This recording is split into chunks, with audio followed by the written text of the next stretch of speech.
Hi, I'm Stellian, storyteller, lightworker, authenticity alchemist, and we've just hit 1,000 subscribers on YouTube. Thank you for watching. Thank you for supporting me and my mission to shed a light on the things that we need to be talking about. And since one of the most talked about topics on my channel is destiny swapping. I'm going to dedicate another video on it, and I do have a plan on expanding more on destiny swapping, whether it's through resources or more videos. So stay tuned. Um, 5 things people target when they're destiny swapping with you. I know one of the most asked questions is how do we reverse destiny swapping? Because people realize that some people have mingled with their destiny, with their life path, with their purpose. And so they want a little bit of a way of figuring out how to reverse it. This is not going to be the focus on this video, but I do want to take a moment to expand on that. You cannot really reverse a destiny swap. It's just a failed attempt. So whatever people decided to do, they did it. Whether they created smear campaigns, whether they lied, whether they betrayed you, whether they targeted you, whatever their actions or intentions or motives, it happened. You cannot rewrite the past. The question is, have you learned the lessons that you needed to learn as the person that was on the receiving end of that behavior? Because it's your destiny. If people were after your destiny, then you are the one that has something to give and something to share with Earth. So, have you learned the lessons through these attacks that were, by the way, allowed from the divine, from your higher self?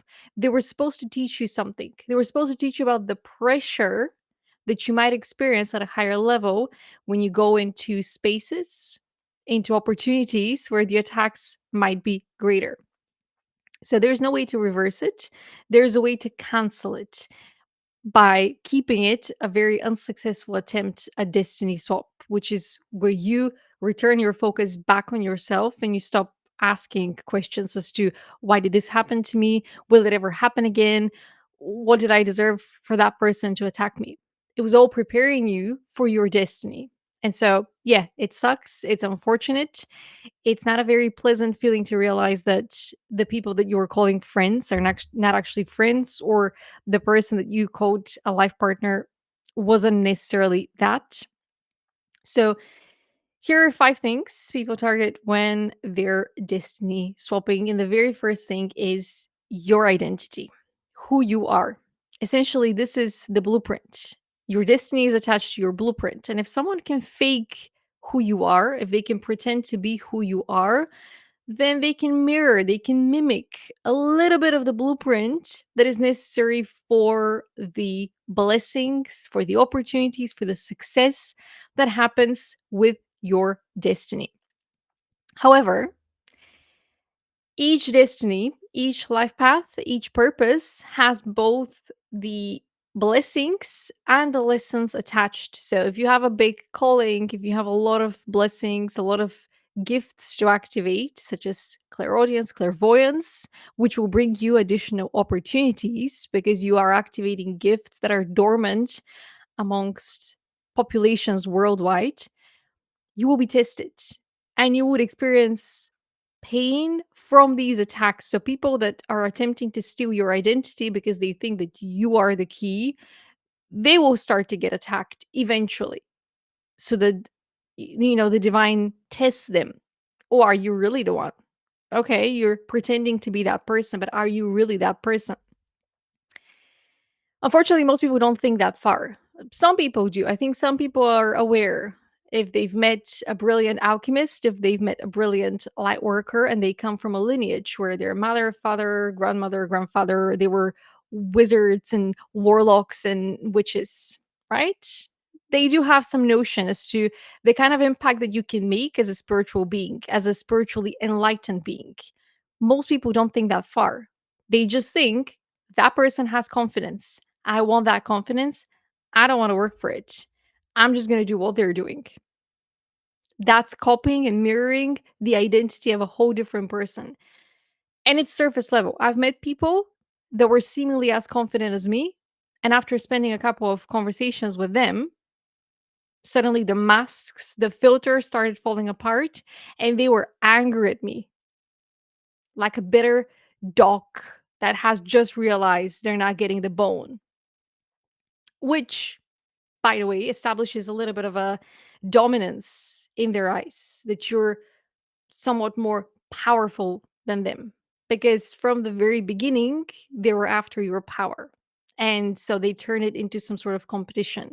And they failed at that competition, which was a one sided competition. So from the very beginning, you thought that you were co creating, you thought that you were partners, friends, whatever the relationship was.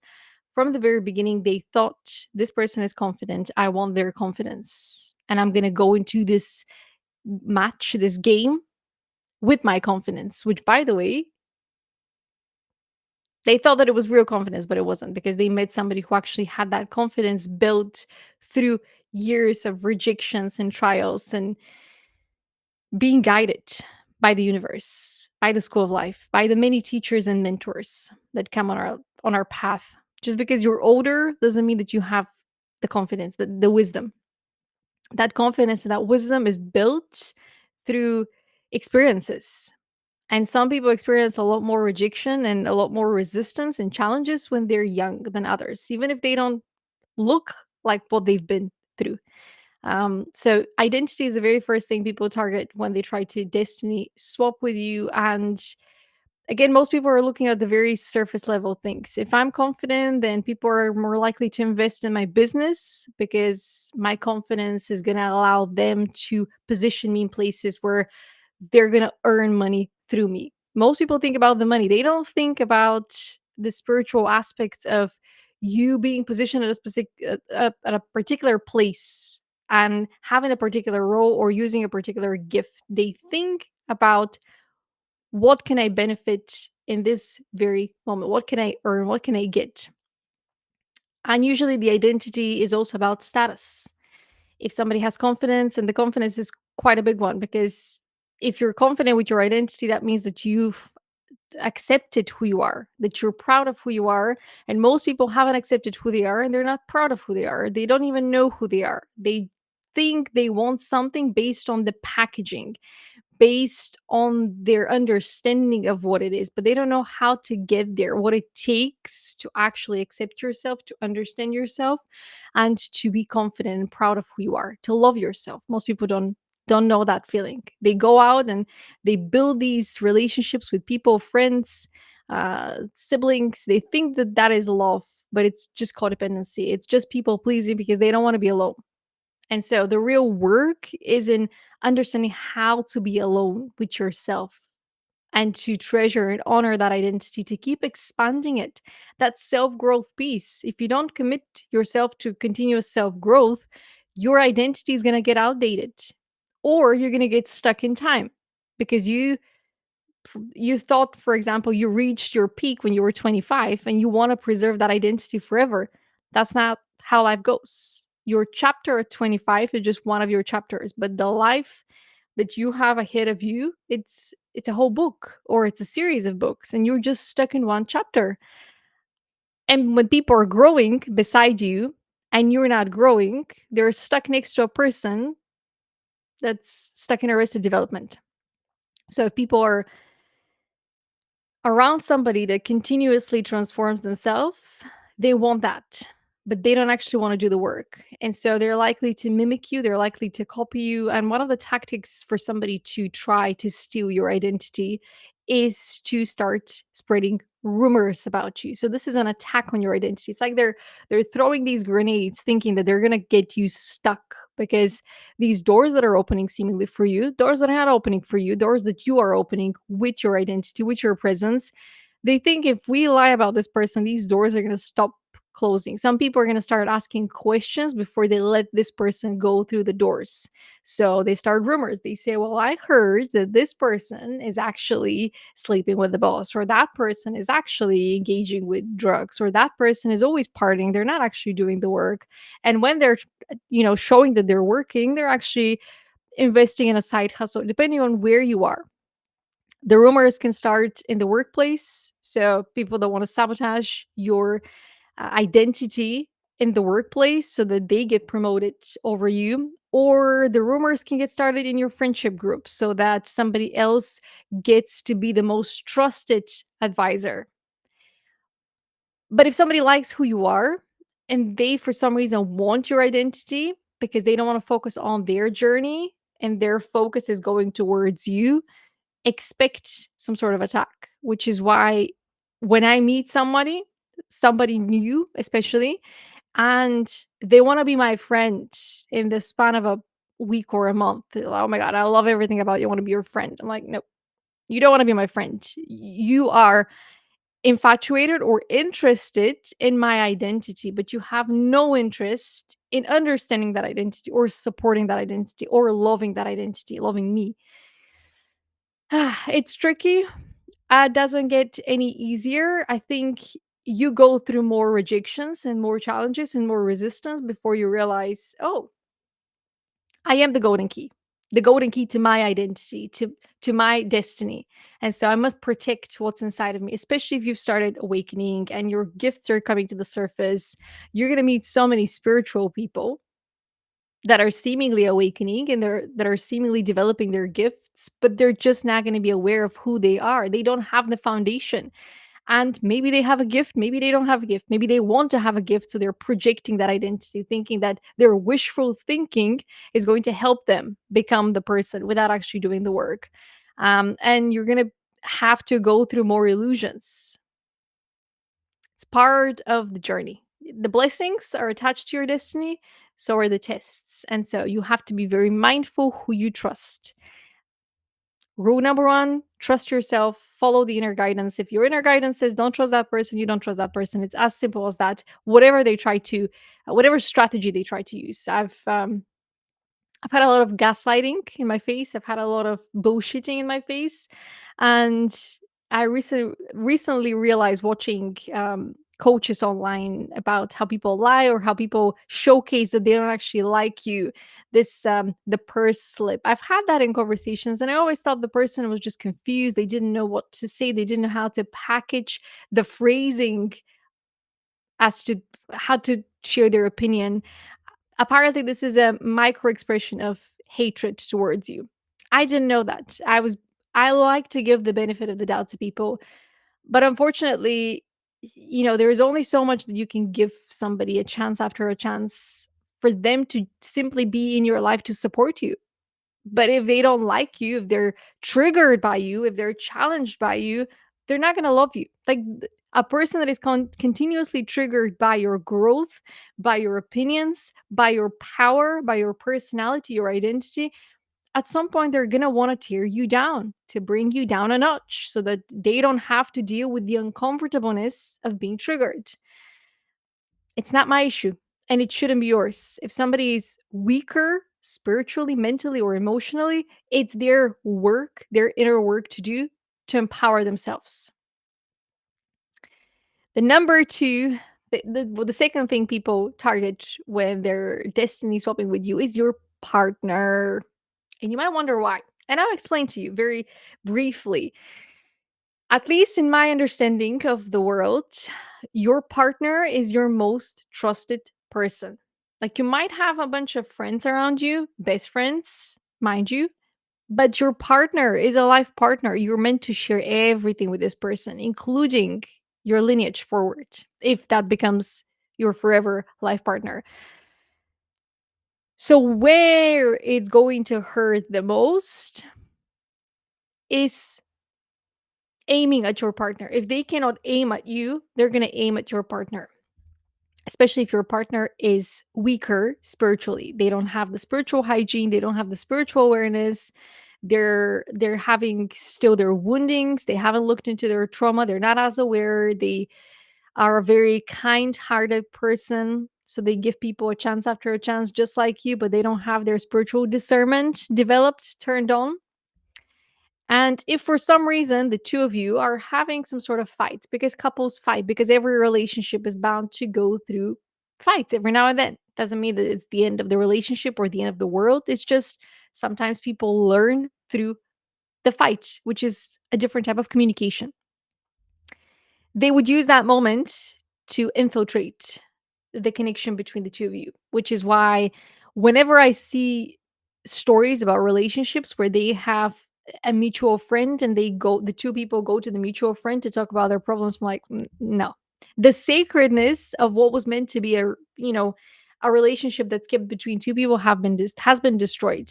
And maybe I come from European background where people have a lot of love triangles and they have a lot of enmeshment with their families.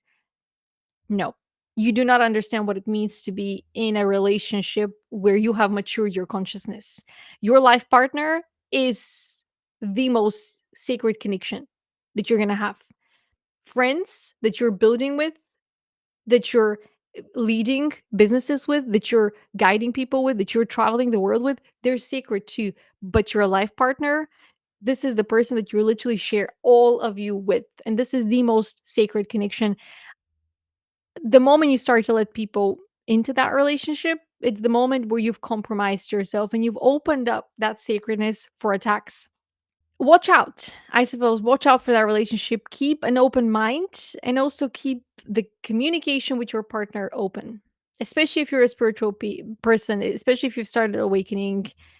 You have to let them know of the things that are bothering you or of the things that come to the surface intuitively. If you're guided intuitively to not trust somebody, I know that you would do it, but let your partner know. And sometimes your partner might be even more intuitively attuned than you. So trust your partner. Sometimes partners next to us are not there to be the life partner where we build everything with, but they come for season chapters. So go with the flow. But if you have a partner that's supportive and you have a really good relationship with them and you don't have good spiritual hygiene, there is going to be turbulence. There's going to be some sort of challenges that people have brought. A little bit like when people are lying about your identity to throw these grenades and then hiding their hands. The same thing might happen with your partner. And sometimes you'll be surprised who might be attacking you. Sometimes your best friend might suddenly say, "Well, I think I saw him do that." Starting to plant the seeds of doubt.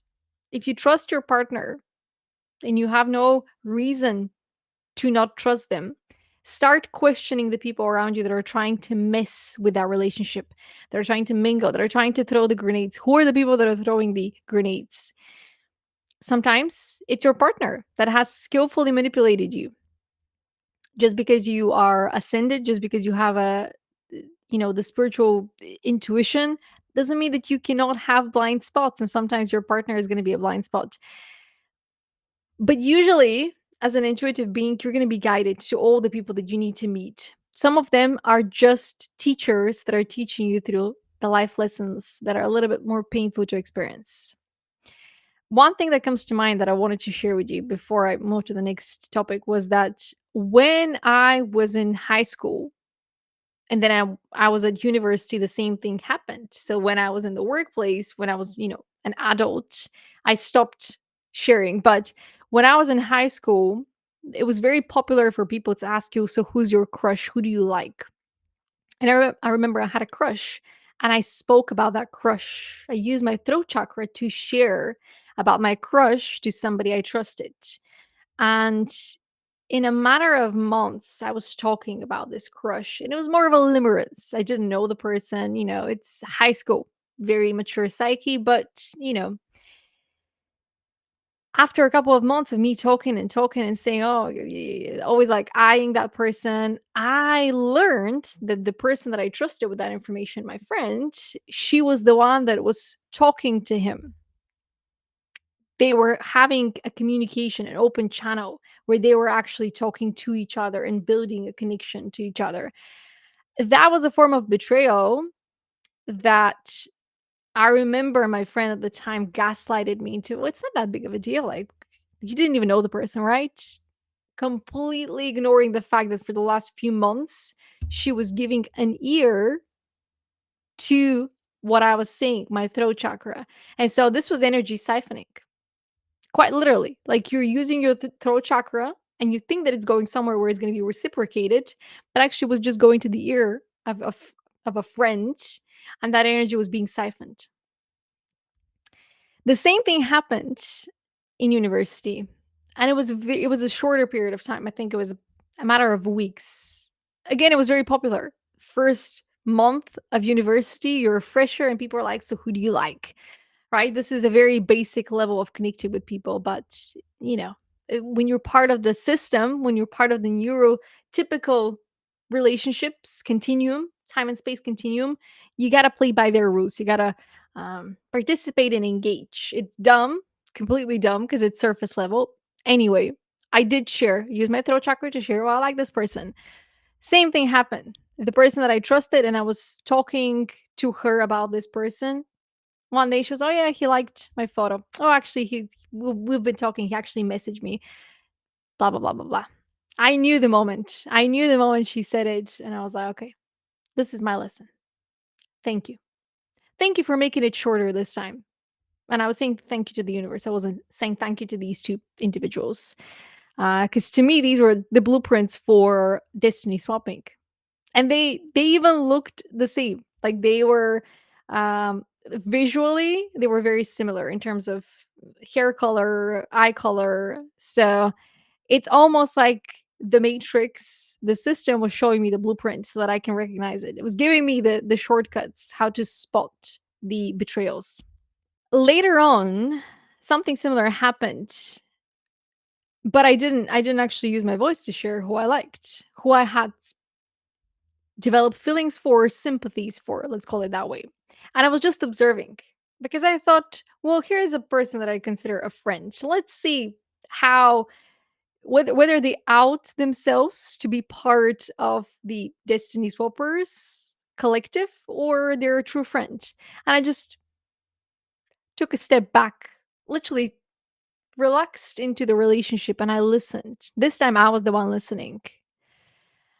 And the things that were coming out of the mouth of this person completely amazed me, blew me away. But she was almost trying to she was fishing for information, but she had the hook, and she had the hook already in me.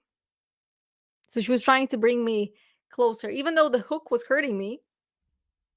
I was like, no, not moving, not moving an inch. I'm not telling you anything, because I realized in that moment that she was a false friend.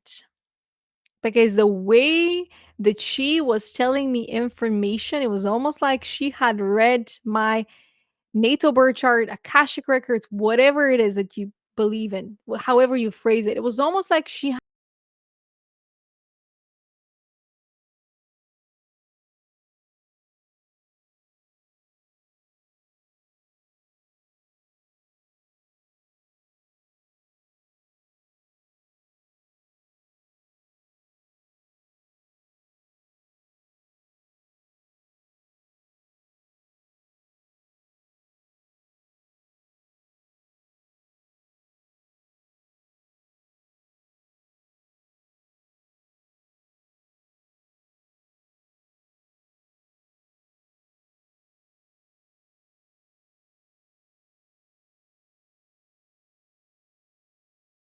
Next thing people try to target when they're destiny swapping with you, friends. And the way that this works is there are different ways. I mean, it could be a group. So let's say that you have a group of five, you're a group of five friends, and there's an outsider, and that outsider is like, well, I want to be part of that group. But they don't just want to be part of the group because they don't have the identity to be part of that group. Nobody's going to accept them. They don't have a strong identity on their own. But if they pick one of the five people in that group, the weakest link, and or the kindest person in the group, and they spend more time with them, and they try to become them by targeting their identity with the goal, with the clear goal, I want to be part of that friend group, they might just adopt who that person is, siphon the energy, siphon the light of that person. And then a couple of months pass, and suddenly the fifth person from the group is not there, but there is the outsider spending more time with that group. That's one way people target you, because you're not even understanding what is happening. This person is in your ear, they're spending more time with you. They're starting to play illusions on your mind by giving your attention, pointing you to things to focus on. Or remember when Sally did that? Or I heard they went out without you. But it's not even that. Like the outsider that targets you, they are such a concerning voice. They play the role so well, you don't even know what's happening until you're being tricked out of your spot. And while you're being tricked, you're also being your energy is being siphoned. There is some sort of spell working on your life where you might even get sick. Like this is how much these people target you. And the worst part, I suppose, is that they don't even target you. They just want to get in the group. So they don't care about the consequences. They don't care about what's inside of you. Eventually, they might take an interest if you're a little bit more difficult, or if they discover that actually you're positioned here to be a very successful business owner or a very successful artist. So they might take a special interest down later down the line when they realize, ooh, there's more for me here. There's a golden ticket here. I'm not only getting the friends, I'm also getting the identity, the career, the gift, the blessings. Oh, I've struck gold. Again, these are people that are they're not here. They're not all right. They're sick in the mind, but most of all, they're just not here. They don't have an identity.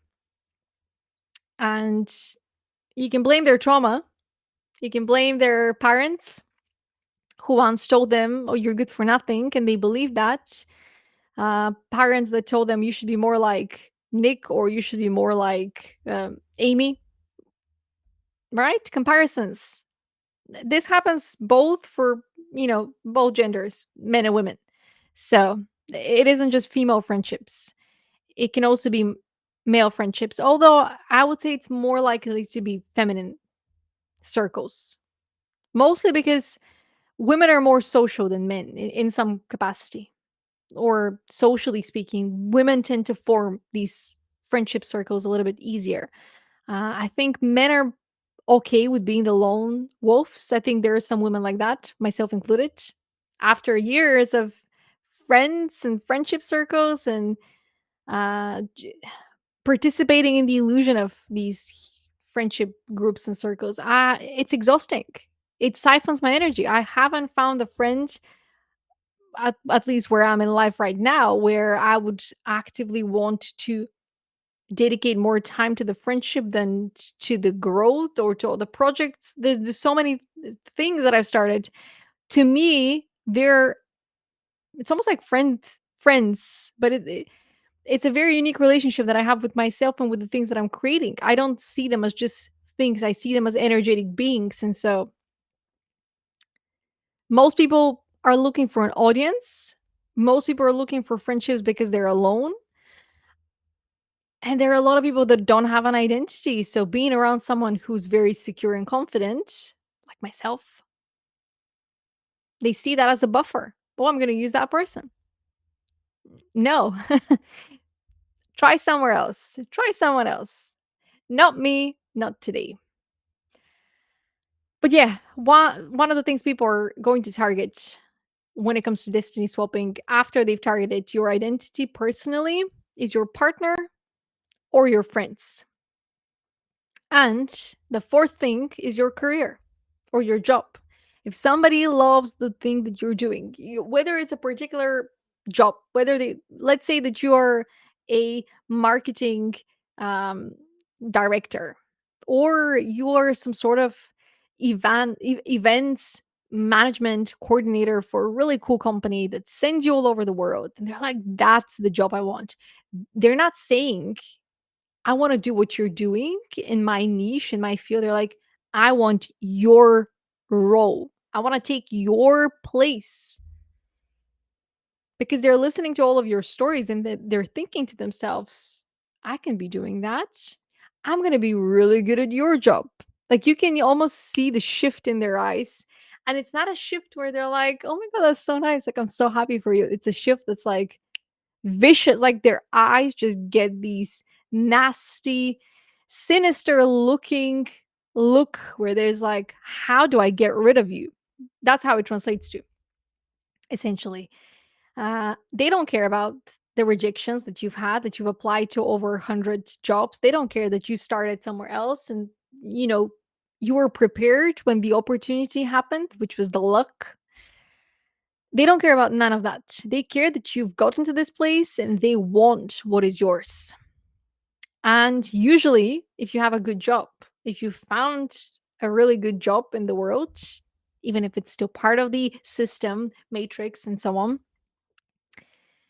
again, we're not talking about awakened individuals. We're talking about individuals that are still living in the 3D matrix where your acceptance in the world, your status in the world comes from identity, partner, friends, job. So they're very much surface level thinking. They're thinking, how do I look? How do I introduce myself in the world? And yeah, how am I going to get more praise in the world? They don't care about their own happiness or their own self-actualization. They don't care that your job has nothing to do with what's in them.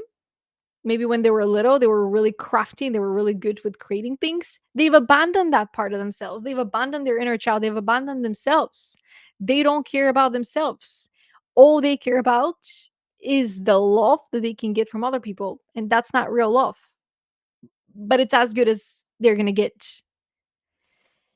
And when they see you being successful, being happy, and also having good friends or a good partner, and, you know, to them, that's the whole package that's on a silver platter in front of them. And they want that.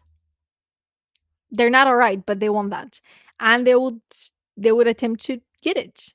Maybe they're going to start inviting themselves to, some of your corporate events, or they might start dropping sentences like, "Oh, I wish I had that," or that must be nice. Oh, it must be cool. I would love to. There's so many different ways. I'm not even going to zoom in on this one, but if you have a successful career, if you have worked really hard to get to a place where you're really happy and you get to channel your light, channel your gifts, and you're being appreciated, most people are not going to be happy for you. It's a sad statement, but most people are not going to be supportive of you growing more abundant in life because they don't even know who they are. And this can go so far as to your whole career path, because you've mapped out your life and suddenly you one day you were talking to, let's say, your best friend or a colleague or a neighbor, even a cousin, even one of your siblings, because they were so lost they didn't have an identity of their own, and you're giving them a blueprint. You're literally using your throat chakra to give them a step by step plan. They don't have a plan. Suddenly you're sharing your plan with them. They're like, I can do that. I can do that. Let me make some notes. I can do that. But what they're not saying is, I can do your life. I can do your plan better than you. That's what they're thinking. They're thinking, oh, thank you for giving me the plan. I can now follow that plan. Because it's happened to me. And yeah, well, unfortunately for them, the way that I work with my higher self right now, I don't even know the plan. Whatever plan I had, my higher self has me, nope, you're gonna take a pause on this podcast for the time being. You're gonna work on that book. You're gonna take a pause on both the podcasts and the book. You're gonna work on that platform. You're gonna work on that collaboration. I don't even know the plan anymore. So good luck trying to destiny swap with me at this point.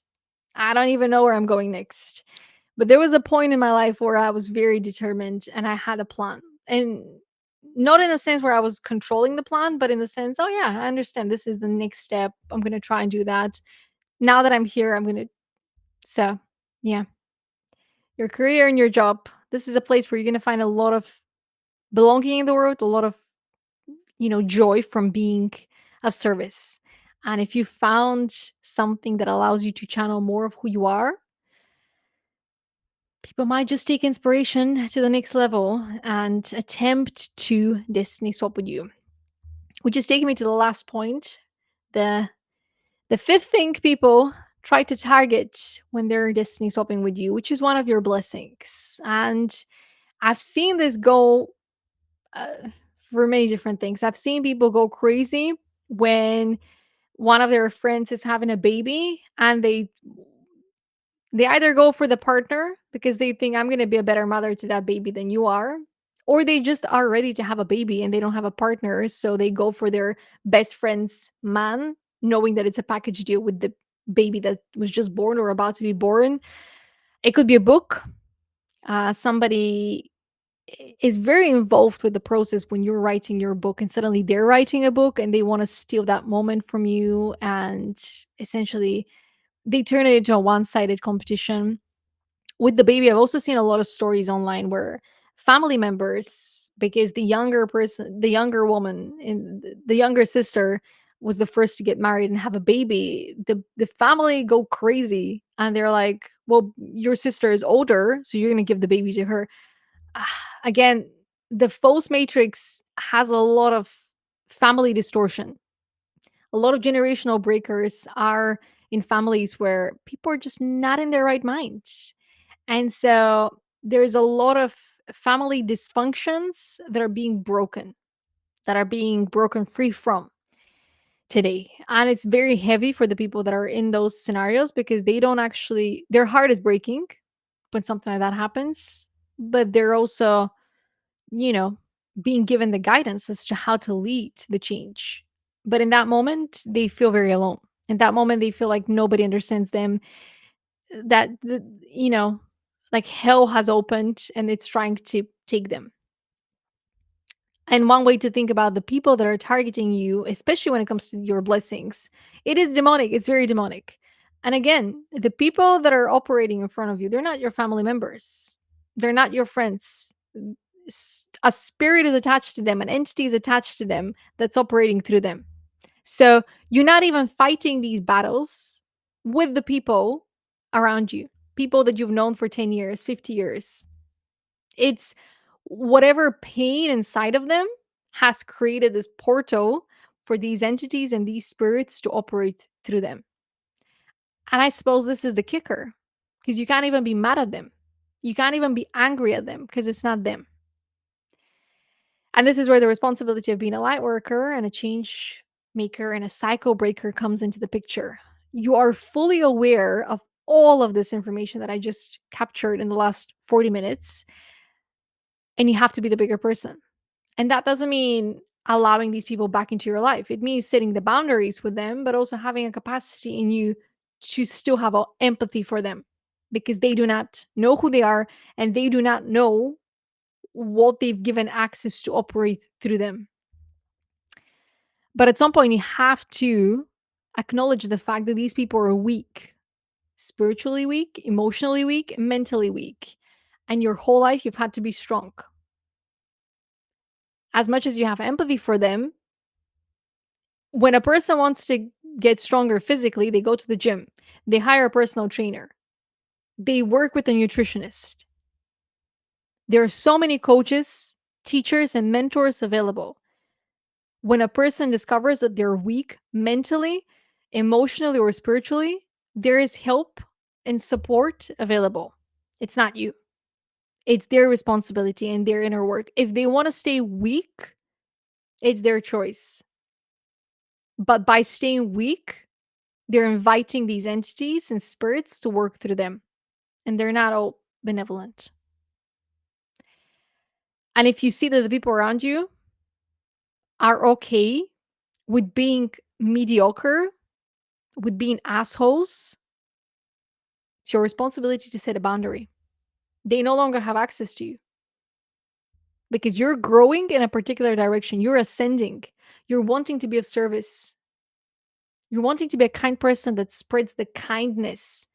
Meanwhile, there are people that are acting like viruses. They're parasites. I've had energetic parasites work through the humans around me. And in those moments, you're not dealing with the human, you're dealing with the black hole. It's like a vortex of darkness. And the more time you entertain that, the more that vortex is sucking out the light out of you, the life out of you. And they do not know when to stop. So you have to be the one to put the boundary. These people that have accepted the shortcuts as the norm, people that are not strong enough to do the inner work, to face themselves, to face the pain and alchemize it, they've opened up portals inside of them. And entities and beings are working through them. Some of them are demonic, others are just very low level frequency beings that they don't even have a purpose. They just want to create chaos. You cannot reason with them. You have to acknowledge them. You have to see them for what they are and for what they're entertaining and allowing in their life, and then remove yourself because your life depends on it. I once had a friend that wished death upon me in my face. And I say this with all serenity, with all honesty. It didn't scare me, but it was scary how much this was the norm for her. That she would just, the spirit in her would just turn around while she was doing something in the kitchen. I was next to her, wished death upon me, and then continued to do whatever she was doing in the kitchen. This was just an ordinary event happening. She did not even know that the spirit inside of her was operating. You have to protect your life because we need you and your light. And you're not here to save individuals. If you are, you would know, but you're not. Because every single person saves themselves, spiritually speaking, emotionally, mentally speaking. Physically, obviously, we have hospitals for accidents. I'm talking about something completely different here. You are your savior, just like I am my savior. And when you are a sovereign, independent being that knows who they are, you're going to have flocks. You're going to have the walking dead meeting you everywhere, especially when you're in your awakening and ascension period, which for me was about a couple of years of integrations where I wasn't exactly sure what's happening, where I'm going, why am I learning about the tarot cards, why am I suddenly watching these spiritual teachers talking. I did The pieces did not connect until I integrated the information and I understood, oh, astrology. Once upon a time we had astrology. We were given guidance around our purpose. We were given guidance about our identity. And the warfare on my life, so to speak, the destiny swapping, was literally attached to that. It was attached to me not remembering and integrating that information because it's my service to the world, helping people remember who they are, understand their purpose. Because if every single person that was successful in destiny swapping with me, I would not be here, which by default means that they all failed, whether they were aware of it or not. Again, part of the destiny swapping here, the identity, the partner, the friends, the career or job were one of your blessing. Part of it is happening in the 3D world. You have people that are superficial, that want your things, they want your toys, they want your friends, they want your blessings. They do not understand the spiritual impact of wanting that or of having that. There's only like one or two people out of all the people that have targeted you that might have an understanding around the spiritual benefits that they're going to get, the spiritual enhancements that they're going to get by replacing you. And replacing you is a very strong word.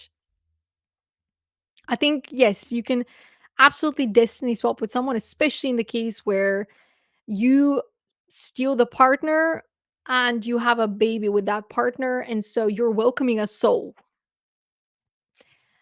You steal the blessing, I suppose. But with that blessing, there comes a curse because it's not your blessing.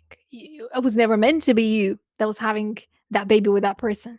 So, whatever curse that you've placed upon, and by curse, I mean a very difficult path that somebody has to go through to break this cycle.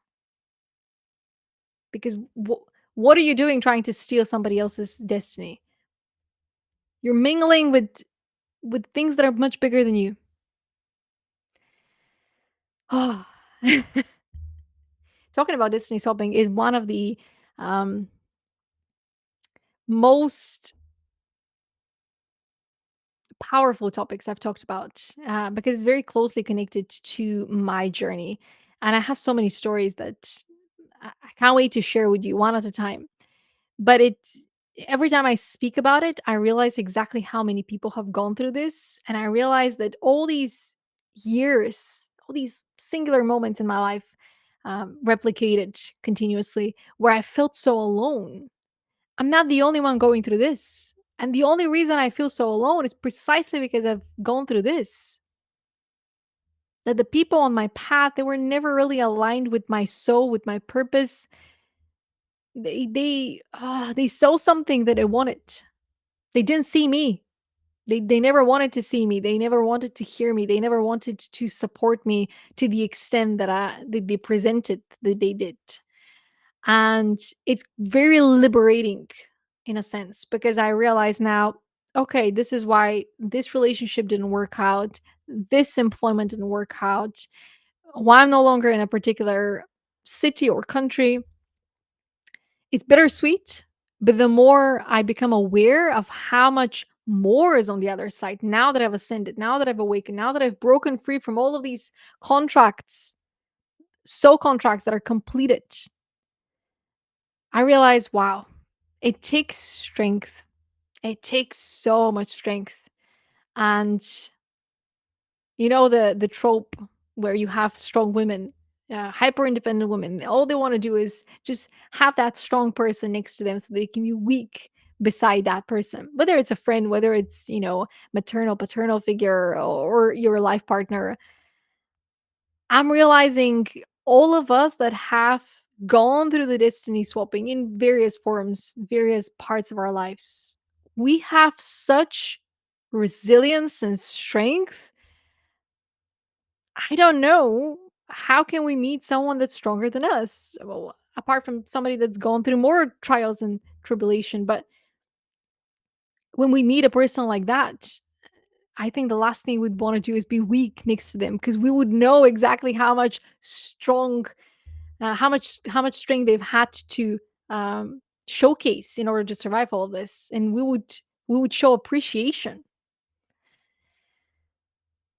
Yeah, 5 things people target when they're trying to destiny swap with you: your identity, your partner, your friends, friend circle, your career path, or a particular job, or one of your blessings, like a baby or a book. So be mindful, be careful. And if you discover yourself on the receiving end of a destiny swap, whether you're facing lies about you, rumors about you, a smear campaign, somebody stalking you, monitoring your progress, listening, lending a ear so that they can hear about what you're doing and then share all of that with other people, God knows for what reasons, just call back your energy and focus on your journey. Set stronger boundaries. Do not panic. The mere fact that you're being revealed there is a destiny swap happening means that it's unsuccessful. A person that understands what a destiny swap is and a person that considers themselves to be on the receiving end of a destiny swap, that means this is the starting point of your awakening, ascension, and your transition to the other place, to the next chapter of your life. So don't panic, don't seek revenge, because again, you're not dealing with the humans. Oftentimes, you're dealing with the spirits or the beings and entities that are operating through the human vessel. Uh, so focus on yourself and be successful at being yourself. That's exactly what it takes to reverse a destiny swap, to cancel a destiny swap. You achieve what you came here to achieve during your lifetime on Earth. That's exactly why destiny swapping exists. To On the surface level, it might seem that somebody's targeting your job as an events coordinator, but actually they're, spiritually speaking, the spirit attached to the person that's trying to get your job. They understand that if you make it on a particular day in a particular country and you meet a particular person, That's it for them. They failed. Spiritually speaking, they failed. Because you would meet the person that's going to change your life, whether they become your life partner or they partner with you to create something for the world. That's why people attack you. It's the spirits in them, why they attack you. They know that if they can interfere before you make it to a particular point, there is a chance that you might be stopped from achieving what you came here to achieve on Earth. This isn't just about the 3D level. In fact, it's barely about it. It might seem that way on the surface, but these people are, you're not dealing with the people. You're not dealing with the flesh, even if it seems like you are. Some people might be even aggressive. So again, be mindful. If the idea of a destiny swap enters your life and you recognize yourself to be on the receiving end, be careful, because some of these spirits, they might completely hijack the person and showcase a lot of aggression out of nowhere, especially narcissistic programming. We have definitely seen in society when lives have been lost. And again, we're dealing with spirits. We're dealing with the spiritual world. And the more you can protect your energy and mind your own business in the best possible meaning of that word, the safer you'll be. Every person on earth has the capacity to be a positive change maker or a light worker. Focus on that and focus on sharing your light. And if you enjoyed this video, like it, leave a comment with your story, with your thoughts. Don't forget to subscribe. And yeah, let me know if you have any questions. I will try to record some more videos about destiny swapping in the next few months, along with many other topics. Thank you for watching. Why are you awake at 4 a.m.? Why are you awake at 4 a.m.?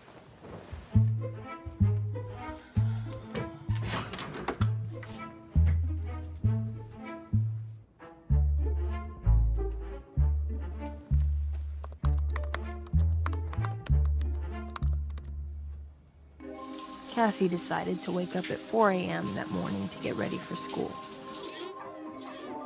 She needed to clear her head.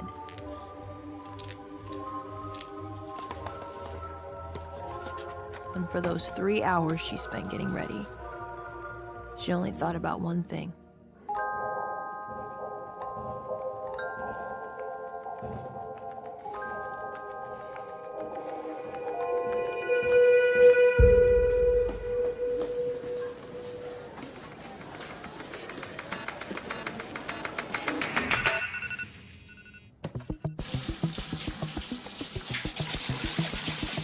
But there was also something refreshing about the amount of time she was putting into herself.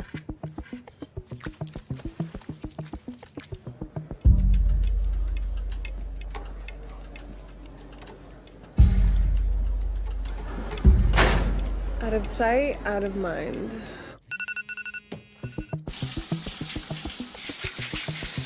She loved the ritual, the attention to detail, the anxiety and excitement she felt in her stomach. And even if Nate pretended not to notice her,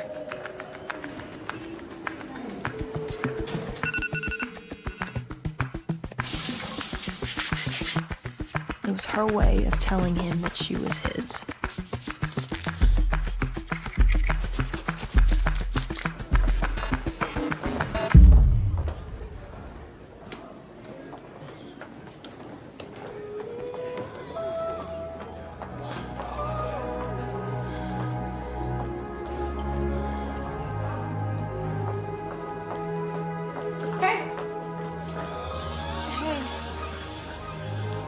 Wait, why are My class is why today.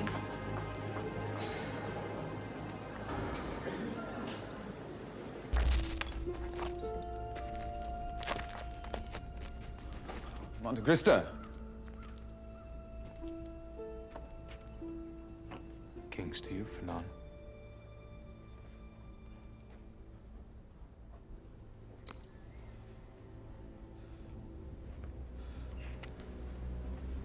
Herman.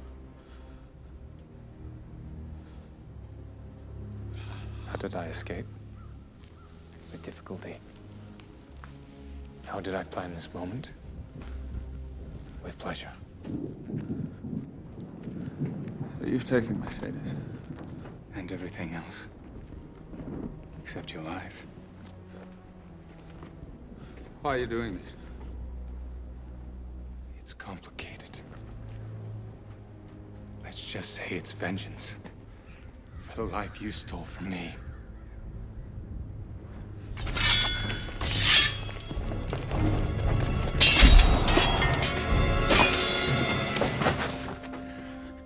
I see someone has tortured the sword. How did you ever call yourself my friend? We were friends, Edmond. You sent me to hell! Why? Take your vengeance. But know the blood you spilled is noble.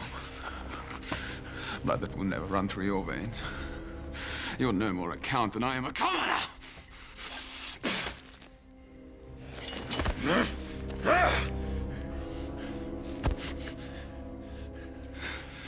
You don't have it in you.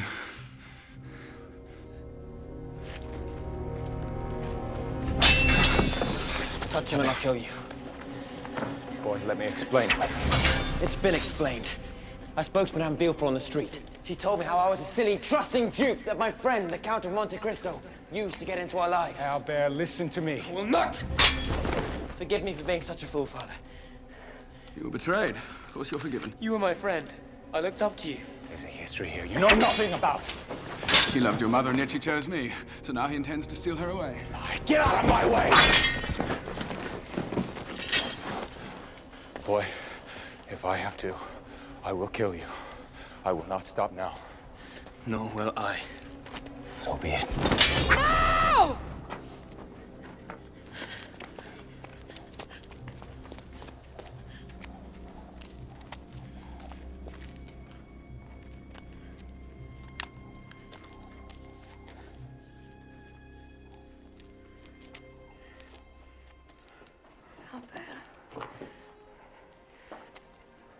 I found the note you left explaining where you'd gone. But now I must explain something to you. Where you've really come from. Albert, you are the son of Edmond Dantes.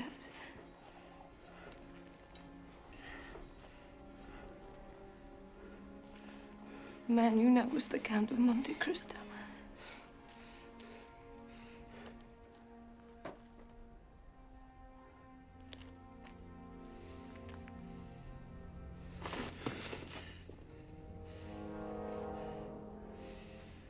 Well, I'm afraid it is true. You are the walking proof that your mother was as much of a whore in her younger years as she is today. You let me fight him? Didn't do any good, though, did it? And I beg you, no more! I want no more of this. Just go. Call it mercy. Merci, Fernand.